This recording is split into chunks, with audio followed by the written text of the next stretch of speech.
Hey everyone, today I wanted to discuss King Mithridates at greater length and really get into why I find him fascinating outside of just what was covered in our latest episode. To do so, I'll be roughly tracing the timeline of his life and highlighting key aspects that stand out. We'll start first with the context of his birth. At the time, many prophecies in the East foretold the coming of a God-sent savior king whose arrival would be announced by a star and whose rise would bring about the downfall of an evil empire. Many of these themes will sound familiar as they appear in the famed story of Christ's birth under the Star of Bethlehem. But several decades earlier, such celestial signs would appear for another king. In the 2nd century BC, an extremely rare war banner star burned across the night. The Roman historian Justin states that the comet blazed forth with such splendor that the whole sky seemed to be on fire.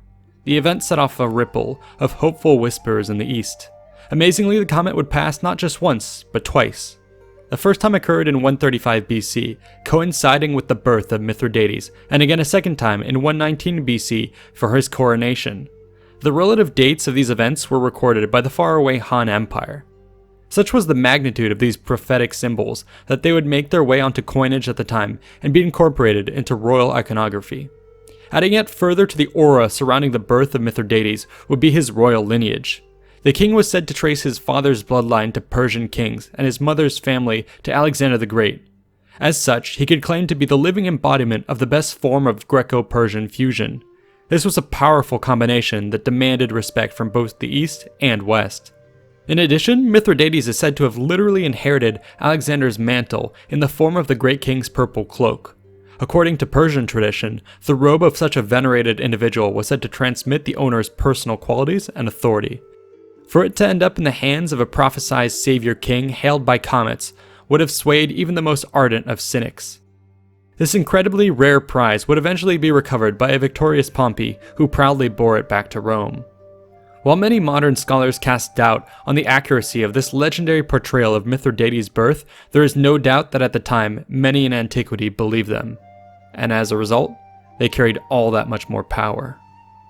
Mithridates' younger years were equally wrapped in legendary history. Stories tell that as a child he was struck by lightning, but was uninjured except for a scar in the shape of a crown on his forehead. As a boy, he would begin traditional tutelage in classical Greek lessons and Persian essentials on kingship. Soon he would be taught to ride horses. In a scene pulled straight from the life of Alexander the Great, Mithridates would reportedly mount a wild, unbroken horse, nearly being injured in the process but managing to tame it before amazed onlookers. As he developed, the prince was said to be both strong of mind and body. These qualities would equip him well when he was forced to flee into the wilderness to avoid murder. Little is known about these 7 long years, but many believe the time would have seen him wandering Pontus, exploring its land and its people. The historian Adrienne finds it likely that he would not have been alone in these matters, and was likely accompanied by close friends. Such a band of companions, roving about like Robin Hood and his merry men, once again speaks to a life drawn straight from folklore. Amazingly, these years living a life of a fairy tale hero would climax with the prince's return home. Astoundingly, at the age of just 17, he was able to claim the throne in a swift coup. Though we don't know the full details, the effectiveness of the takeover is quite impressive for someone so young. What's even more impressive is that Mithridates wouldn't just sit idly by, content with his crown, but would instead pursue a bold plan of expansion that would put him on a collision course with the most powerful adversary in the Mediterranean, Rome. Mithridates' dream was to form a Black Sea empire. Here's a helpful map to trace its development. The dark purple in the center shows Pontus at the time of Mithridates' coronation. The purple around it shows his kingdom's expansion the first 2 decades of his reign. This period saw the king revamp the Pontic military, recruiting a large army and organizing a strong navy with pirate allies.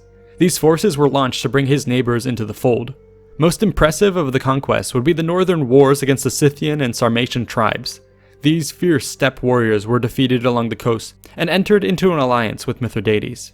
Piece by piece, the Black Sea Empire was being assembled. This was a large polyglot community made of a huge variety of people. Harnessing them together was an impressive feat of diplomacy on the part of Mithridates, who was said to have been able to speak over 20 languages, not needing an interpreter in discussions. This fact attests to his great intellect and ability. All this work would soon pay off quite literally, as the newly formed Black Sea Empire was quite lucrative. Tribute from the wealthy coastal cities and profits from control of trade overflowed imperial treasuries. Mithridates would reinvest this wealth in the empire, funding the army, navy, and his infrastructure. Over 75 castles were constructed across the lands, many serving as repositories for treasure. This accumulation of wealth gave Mithridates the incredibly deep pockets it would take to fight Rome. Over the years, his opponents would be dumbfounded by the king's ability to bounce back time and again from defeat. He was the unkillable foe. But the great gamble for Mithridates would come with the conquest of the pink area on the map, when he openly dared to take on Rome. Such a move, however, was not to be undertaken rashly. As was characteristic of Mithridates though, his plan would involve careful planning. But the boldness of this plan would prove quite shocking. Mithridates planned to take the east from Rome and add it to his growing empire. His goal was to leverage the resentment against the Romans to not only take Anatolia, but also Greece. In doing so, he would sweep in the reverse path of Alexander the Great, conquering as a liberator who fought the evil oppressor. The opening move of this ploy would be known as the Asian Vespers. The event involved orders being distributed in secret across Anatolia. These coordinated a mass uprising that would take place in May of 88 BC. When the day arrived, unsuspecting Romans were butchered in cities and towns across the region all at once. Individuals were massacred in the streets while crowds seeking shelter in public spaces were slaughtered. In all, the event was said to have killed between 80 and 150,000 people.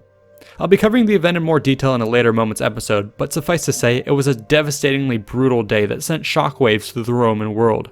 The cruelty of Mithridates' plan was matched by its ingeniousness, in that he had now essentially gotten the entire area to openly sign a blood pact with him to fight against Rome. What followed would be the first of 3 wars between Rome and Pontus. Once again, I can't go into too much detail now, but to recap, the first war saw the Roman general Sulla conduct a campaign that would retake a rebellious Greece. However, events back in Rome stalled further battle and forced him to sign a treaty with Mithridates that left the remaining Pontic kingdom alone in exchange for a large indemnity. The second war saw Roman armies commanded by Lucius Murena sweep into Asia. The war ended inconclusively after Roman defeat and withdrawal on Sulla's orders. The third war saw Roman armies led in the east by Lucius Lucullus, then by Pompey. The war ended with a Roman victory and the final defeat of Mithridates. I've done these fascinating events little justice with this recap, so if you'd like to learn more, definitely take a look at this article from Ancient Warfare magazine. Looking at these conflicts from a macro perspective, I'm actually quite impressed with Mithridates. I say this not from the perspective of someone fascinated by military history, as he was no battlefield genius like Hannibal, but rather as someone who admires the strength of character. Mithridates had this in spades, and showed an incredible amount of bullheaded determination. Admittedly, as one of you said in our last video, Rome does seem to have been fighting Pontus with one hand tied behind its back, and that given its full attention, Mithridates would have been squashed. While I actually find a lot of truth in this statement, it's this very fact that makes the time period fascinating. The idea that Rome was fighting with one arm bound while Mithridates stood there with a dagger paints an incredibly vivid picture of why I love this particular moment in history. I'll take a few minutes to illustrate this point briefly. At the time of the 2nd century, Rome had just finished off Carthage and was entering into an incredible period of expansion where its legions would march out to dominate the remaining powers of the Mediterranean. However, by the end of the 2nd century, Rome was showing terrible signs of internal weakness. Roman military and civil officials increasingly sought individual power at the expense of the state. In these unstable times, powerful men would rise to destabilize the Republic, and civil war loomed on the horizon. These were dangerous years that shook the very foundations of Rome. Here's a quick rundown of the internal fighting which broke out during this time. In 91 BC, the Social War saw Italy split in two as longtime allies turned on one another. In 88 and 82 BC, the forces of Sulla and Marius fought for control of Rome. In 82 BC, Sertorius broke away with the provinces of Hispania, and in 77 BC, Lepidus and his armies rebelled. And in 73 BC, to make matters worse, Spartacus sparked off the Third Servile War, which proved that potential enemies lurked within the hearts of every downtrodden slave of the empire. This is the precise time from 88 to 63 BC when Mithridates waged his wars. In this context, it's easier to see why Mithridates was seen as such a threat. With all this chaos going on, all it would take was one opponent to deal a fatal blow. While ultimately Mithridates would not do so, the potential for such an outcome is what grabs my attention and again fascinates me with the period.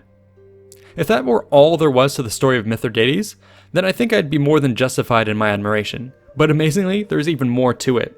In closing, I'd like to rattle off just a couple more tidbits that I picked up in my research. He's reputed to have been an excellent horseman who won numerous chariot races in games across the Aegean and Anatolia. He fought personally in several battles, he was married to different queens and had over 20 known children, and one of his last queens was an Amazonian woman who rode into battle on horseback. Mithridates is known to have killed off the Roman general Manius Aquilius by pouring molten gold down his throat, something that would be mimicked years later with Crassus.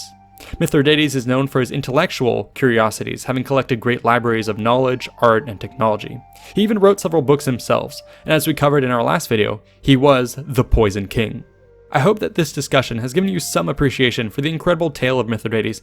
There's a ton more I could get into, but I defer to this amazing book called The Poison King by Adrienne, as she paints an incredible portrait of his life and goes into really great detail. And once again, I want to plug Ancient Warfare magazine. They have all kinds of amazing articles, but in one of their issues, the entire thing is dedicated to Mithridates and his wars with Rome, so definitely check that out. In any case, thanks for watching, and I hope you appreciated this closer look at Mithridates and his life. Take care.